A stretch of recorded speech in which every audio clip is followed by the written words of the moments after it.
Ay, bilisan mo!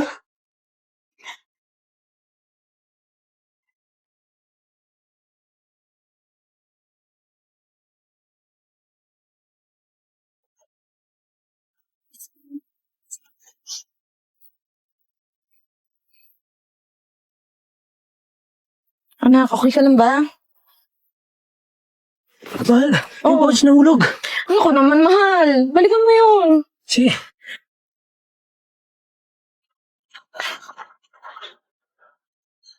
Ano naman? Hala, puno-puno ng alahas, Jay. Naku po. Ginto. Naku. Mayaman na tayo, Jeboy. Pwede natin tong isang la. Ano ka ba, Jay? Naiibang ka na ba? Mali ang gagawin mo. Ikaw yung hindi nag-iisip eh. Ito na nga yung sagot sa kahirapan natin eh. Jay, ibabalik ko to sa may-ari. Kailangan kong hanapin yun. Napakabobo mo rin eh, no? Ito na nga, oh. Ito na yung binigay ni Lord. Sagot na sa kahirapan natin to, oh. Wala akong pakialam. Basta hanapin ko yung may-ari nito. Bahala ka dyan.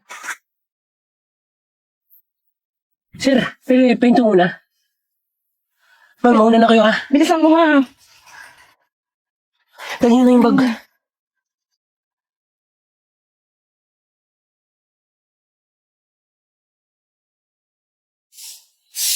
Sir, may nakita ba kayo dito na nahulog na, pouch?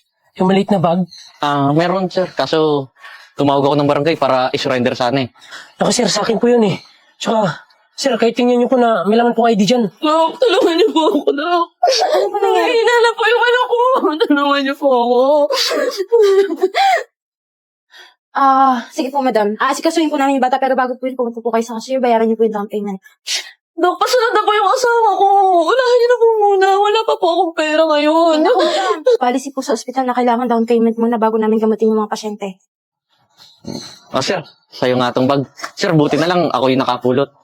Ako sir, maraming salamat ha.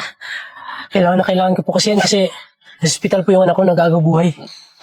Hoy, hoy, hoy. Ba't na sa'yo to, ha? Alam mo bang kanina ko pa to hinahanap? Ininakaw to ng kasamahan ko, eh. Jay! Di mo ba nakita? May ID nga, eh.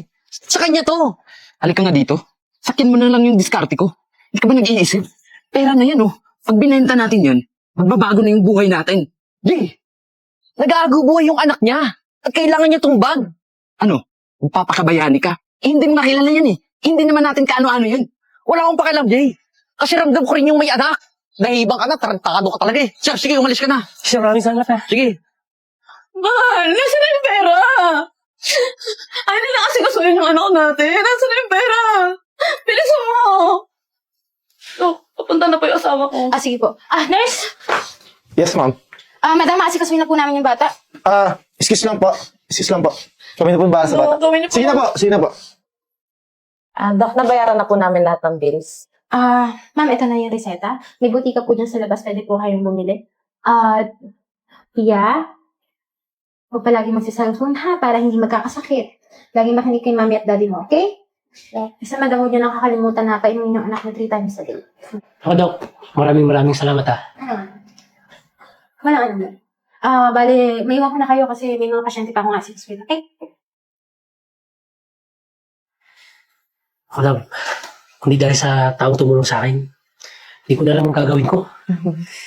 Pia, mahinig ka kung ano yung sinasabi ng doktor ha. Huwag na mag-cellphone. Tara na lang. Sige, tara.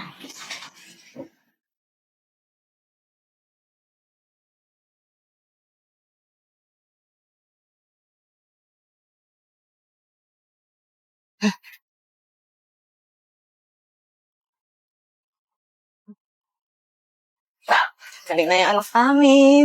Mama, tignan mo yung bata o nangangalakal. Kawawa naman po. Tulungan po natin. Sige, lapitan natin ha. Gusto mo maglaro tayo? Sige.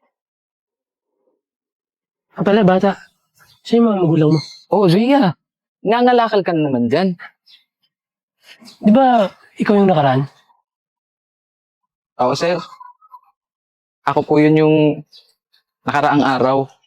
Pala, nasaan na yung kasama mo? Yung kasama po pala sir, may nangyari pong masama sa kanya sir eh.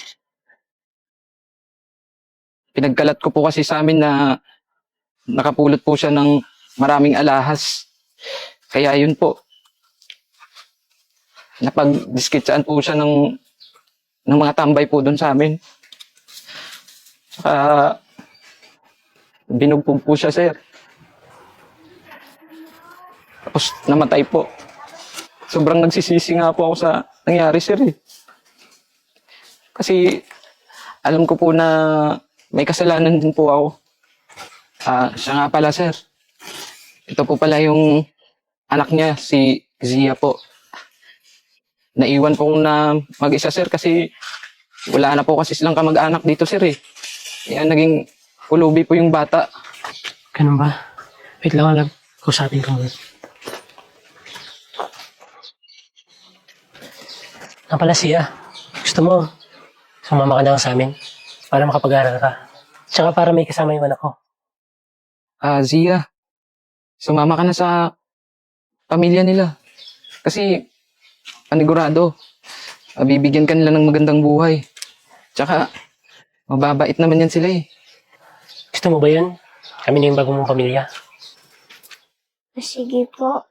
Tsaka, malaki yung naitulong ng papa mo. Kung di dahil sa kanya, siguro nawalan na kami ng anak. Pala, ako lang bahala sa adoption papers niya. Oo sir, basta alagaan nyo lang at mahalin yung bata ng parang totoong pamilya, sir. Sige, Jay. Una na kami. Basta, magpakabait ka na. Opo, sir. Salamat po ulit. Tara na. Mag-iingat ka palagi, ah.